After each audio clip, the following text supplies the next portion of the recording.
I was 19. I didn't feel ready, but life doesn't wait for you to be ready. My family was struggling, my parents had 5 younger kids to take care of, and they were drowning in debt. When Yusuf came into my life, he seemed like the answer to all our problems. He was a sheik, wealthy, powerful, and much older than me, 40 years old to be exact. I knew what it meant for me to marry him, what it would give my family, but I didn't understand fully what it would cost me. I agreed to marry him because I had no choice. I thought, at the very least, I could help my family. They would no longer have to worry about bills, food, or how they would survive. I thought I was doing the right thing. I told myself I was strong enough to endure whatever came next. And for the first few months, things weren't terrible. Yusuf spoiled me. He gave me anything I wanted, gifts, clothes, luxury. But I always knew it wasn't real. He wasn't giving me these things because he loved me. He was giving me these things because I was his wife, and in his eyes, I was just another possession. I remember the first time I arrived in Qatar. The mansion was enormous. I felt like I was stepping into another world, a world where I didn't belong. It was beautiful, but it was also isolating. I couldn't talk to my family without permission, I couldn't go anywhere alone, and I felt invisible. Yusuf was kind to me at first, but I soon realized it wasn't kindness, it was control. I was supposed to be grateful for the life he was giving me, but I was just becoming more and more lost. The first few months, I tried to adjust. I thought I could get used to this life, to being with Yusuf. He didn't force me to love him, but he expected me to behave in ways I didn't understand. I learned to wear the clothes he preferred, speak only when spoken to, and never question him. But as the days went by, I began to feel suffocated. I couldn't leave the mansion without him, and the few times he let me out, I felt like I was living on borrowed time. There were days when he would leave for business trips, and I'd be left alone in the house, wandering through rooms that felt emptier each day. I began to feel like a ghost in my own life. I missed my family. I missed the comfort of knowing I could walk out of my door without asking for permission.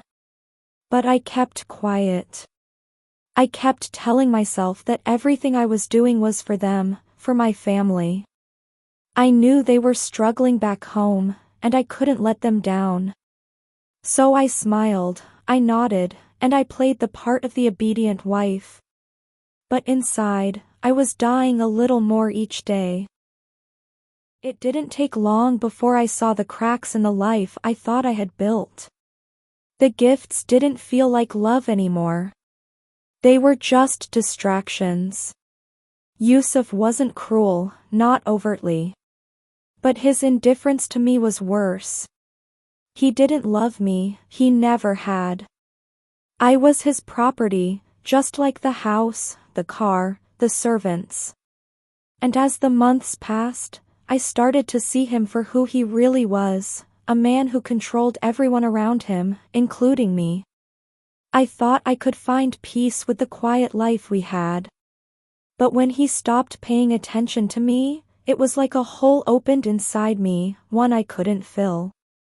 I realized that no amount of material wealth would ever be enough to fill the emptiness I felt. I couldn't breathe in this life. I was trapped. But the thought of leaving, of betraying my family, was scarier than anything. I had made a promise. I had made a choice. This was the life I had to live now. It happened sooner than I expected. 3 months into our marriage, Yusuf told me he had married another woman. Layla. She was younger, beautiful, and from a respected family in the region. I wasn't angry, at least not in the way I thought I'd be. I was devastated. I had seen the signs, but I didn't want to believe it.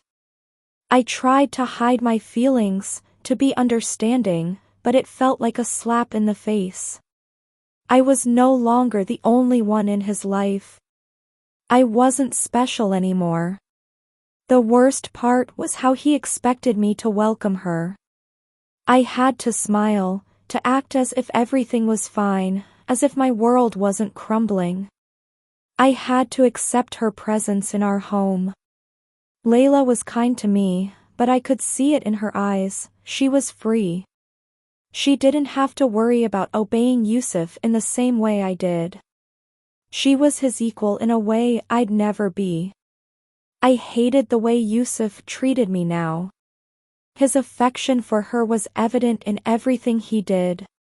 And the worst part? He didn't even notice how much it hurt. I wasn't just a wife anymore. I was a shadow. The power dynamics in our home shifted almost immediately after Layla's arrival.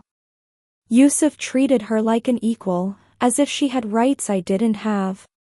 She was allowed to go out, to speak freely, to live in ways I couldn't even imagine. But I was still locked in the mansion. I was still controlled, still watched. His behavior became more erratic. He grew distant, as if I was just an accessory, a part of the life he had built. I was no longer his love, his partner. I was his possession, and Layla was just another piece in his collection. But the more he pushed me away, the more I realized something. I was losing myself. I couldn't stay in this life, in this marriage. I was suffocating. I had to leave, but how? How could I leave without losing everything? Without shaming my family? I started making plans in secret. I knew it wasn't going to be easy. Yusuf controlled everything. But I couldn't stay. I couldn't. I began saving small amounts of money, buying things I could use if I left, things I could carry with me. I had a burner phone, one Yusuf didn't know about, and I would contact my family when he wasn't around. Every message I sent to them was a lifeline, a tiny thread of hope. My mother wrote back, "We're here for you, no matter what. You can do this." It felt like a dream. But it wasn't. This was real. And slowly, I began to believe that I could leave. I could go back to the life I always known something was wrong, but the realization that I had to leave, truly leave, felt like a weight lifting off my chest. For the first time in months, I felt a spark of hope, though it was small, almost insignificant. I didn't know how I could get out, but I knew I couldn't live like this anymore. I couldn't endure this suffocating life, not for my family, not for anyone. The thought of running away terrified me.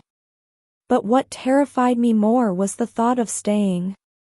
Of waking up every day, looking at the man I was supposed to love and realizing I wasn't loved at all. Yusuf had long stopped pretending. He was cruel in his silence, in his expectations, in his eyes. But Layla, she was the final push I needed. She was the proof that I would never be enough for him. She was his equal, his companion, not his property. One night, after he had gone to bed, I stood by the window and watched the dark sky stretch over the city of Doha. The lights from the city glittered in the distance, and for the first time in ages, I felt the smallest sense of freedom. I realized that my entire life had been dictated by others, my parents, Yusuf, even the expectations I had placed on myself. I remembered my family. I remembered my home in the States, where I could speak freely, where I could laugh without worrying about being judged or punished. I longed for those simpler days, even if they were distant memories now. I took out the small phone I kept hidden, a burner phone that Yusuf didn't know about. With trembling fingers, I messaged my mother. I don't know how to leave. But I'm planning it. Please help me. I stared at the message for a moment, my heart pounding in my chest. It felt like the first step in taking control of my life again. My mother's response came quickly. We are here for you, Martha. Do what you have to do. We'll help you. Her words brought tears to my eyes. The love and support I had almost forgotten about rushed back into my heart. I wasn't alone. I wasn't as lost as I had thought. That night, I began to plan. I kept it simple at first, quietly gathering small amounts of money, hiding it in a bag beneath my bed. I took a few pieces of jewelry that Yusuf had given me, items I could sell later if I needed to. I kept the bag hidden, tucked away in a corner where only I would know where it was. Every day, my heart raced as I plotted my escape. I watched Yusuf carefully, calculating when he would be gone, when I would have the opportunity to act. But it wasn't just about logistics, it was about gathering the courage to go through with it. I kept telling myself that I couldn't keep living this lie. I wasn't just a prisoner in his house, I was a prisoner in my own life. The woman I had once been, confident, hopeful, free, was somewhere deep inside me, waiting to come out again. It all came to a head one night when Yusuf came home earlier than expected. Layla had gone out with some friends, and I thought I had the evening to myself to gather my thoughts. But the moment I heard the door open, my heart stopped. I wasn't ready yet. I still hadn't finished packing. But there was no going back now. I quickly hid my bag under the bed and walked toward the living room, my legs shaking. Yusuf was standing there, his eyes scanning the room like a predator. Where were you? He asked, his voice cold and sharp. I froze. I was just resting. Why? His gaze hardened. Resting? You think you can do whatever you want while I'm gone? He moved toward me quickly, and I took a step back instinctively. The room suddenly felt smaller, suffocating. You think you're allowed to have time alone without me? His voice rose, and I could see the anger building in him, just beneath the surface. He wasn't shouting yet, but I knew he would. I tried to calm him. I didn't mean to upset you. I just needed a moment. But he didn't listen.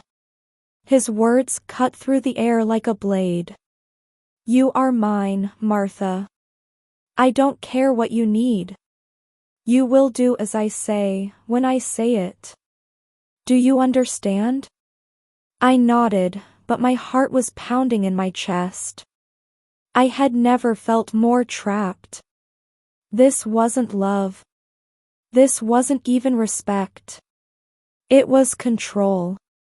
That night, I couldn't sleep.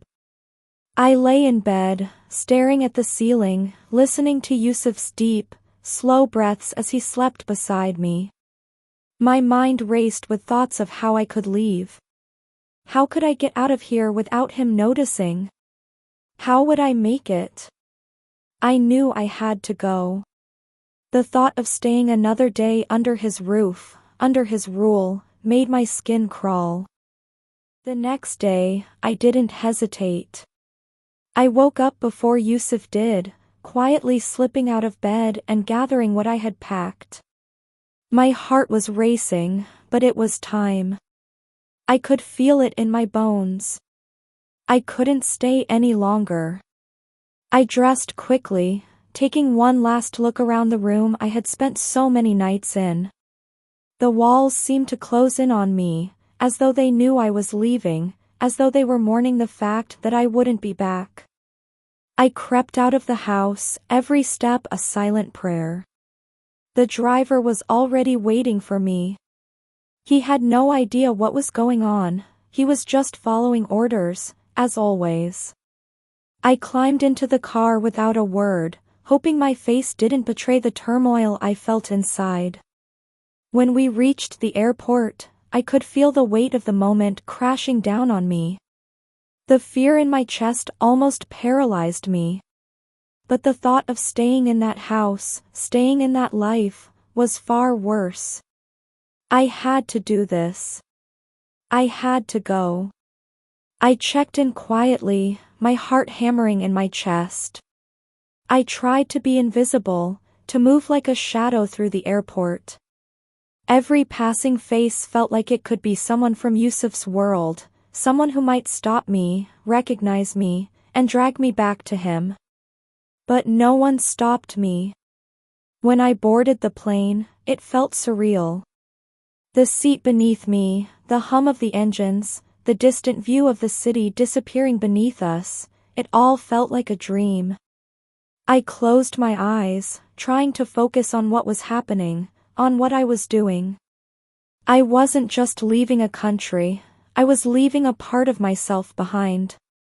But I was also reclaiming a part of me I had lost long ago. As the plane ascended, I allowed myself to finally breathe. I was free.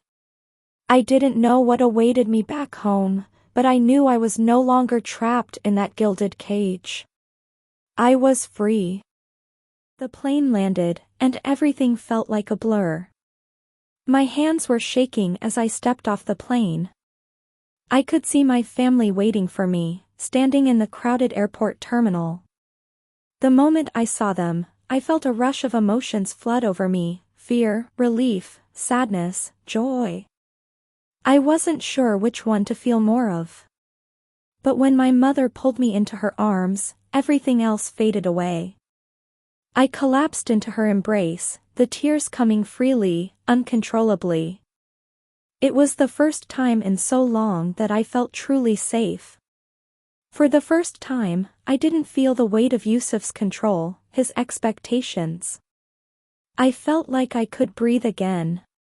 My father, my brothers, all of them surrounded me, their faces full of love, concern, and warmth. I felt their arms around me like a shield, and in that moment, I knew I was home.